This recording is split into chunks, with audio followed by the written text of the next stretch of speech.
وہ ایک بادشاہ سلامت تھے، ان کو خواب آیا کہ میرے سارے دانت ٹوٹ گئے، تو ایک تعبیر کرنے والا بلایا، اس کو کہنے لگے میں نے خواب دیکھی ہے میرے سارے دانت ٹوٹ گئے، تو اس نے تعبیر کی، وہ کہنے لگا بڑے دکھ سے بتا رہا ہوں آپ کی زندگی میں آپ کے سارے رشتہ دار، بال بچہ، بہن بھائی سب فوت ہو جائیں گے۔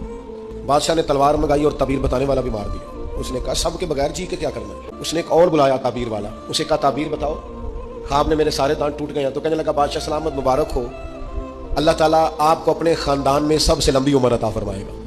بادشاہ نے اسے انعام دیا، تحفے دی۔ اچھا یہ بتاؤ اللہ سب سے لمبی عمر عطا کرے گا، اس کا ترجمہ کیا ہے؟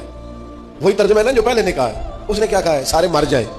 تو بادشاہ نے کہا بھائی سارے مر جائیں جینا کیوں؟ اور اس نے کیا کہا؟ اللہ تجھے تو بات اگرچہ بے سلیقہ ہو کلیم، پر بات کرنے کو سلیقہ چاہیے۔ آپ بے سلیقہ بات بھی کریں پر مہربانی کریں کسی سلیقے سے تو کریں۔ تو لوگ سلیقے سے بات نہیں کرتے، لہذا اس کے نتائج ٹھیک نہیں نکلتے۔ اپنے ہی بچوں سے بات کریں، اپنے ہی شاگردوں سے کریں، اپنے ہی ارادت مندوں سے کریں، پر ذرا سلیقے سے کریں۔